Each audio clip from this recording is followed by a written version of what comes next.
Hello, and welcome to another episode of The Distinguished Geek. It's another year, it's 1943.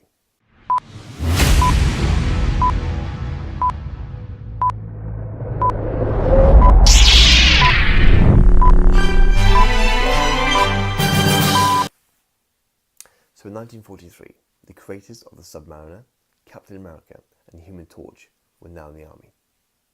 But these characters were still running strong. Not only did they have their own comic book series, but all three would feature in the first 5 issues of the new all-select comic book series.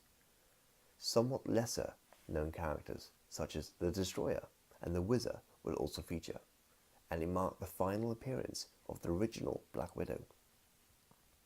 Now, between 1939 and 1941, there was an explosion of creativity for superheroes.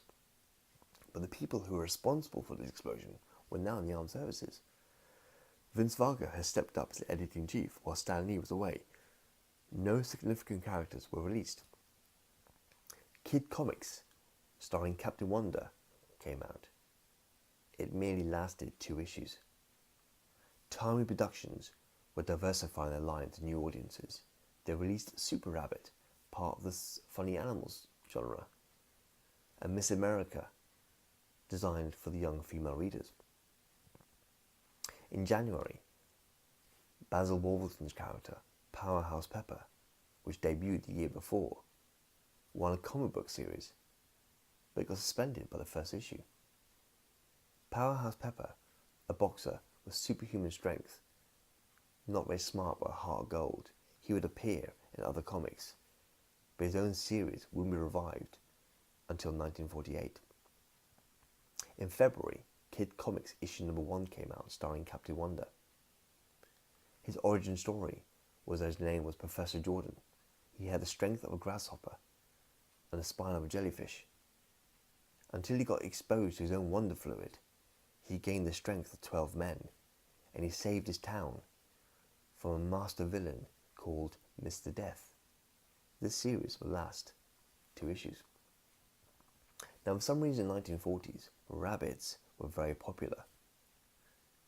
Fawcett's comedy line released a character called Marvel the Happy Bunny. And then in March, Timely released Super Rabbit. And then a month later, Bugs Bunny came into theatres in Chuck Jones's cartoon. Timely's rabbit was merely a little rabbit called Waffles. He sometimes portrayed a reporter as if he was parodying the Detective Comics Clark Kent.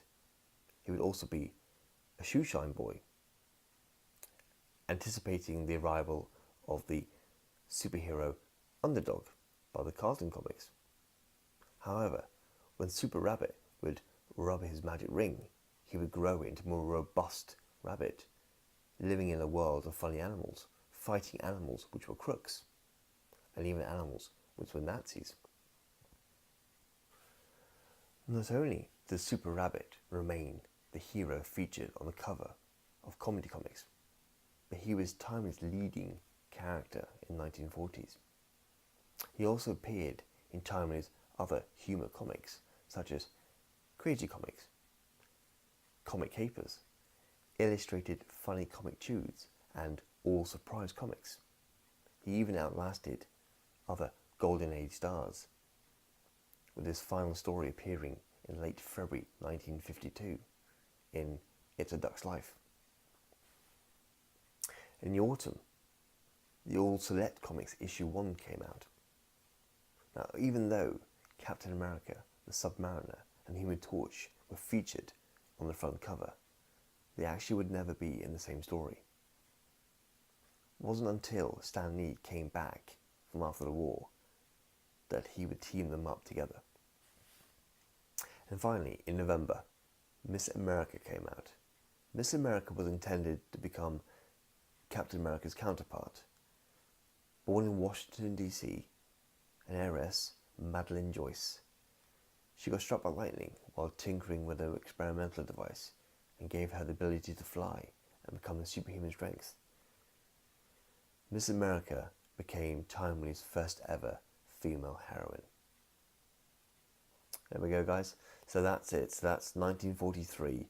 Quite a tough time for Marvel, as you can see. But it does get better for them.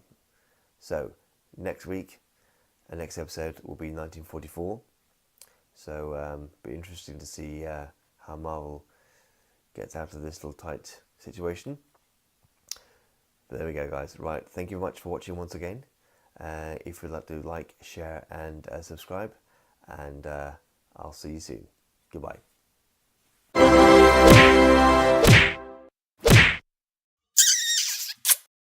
The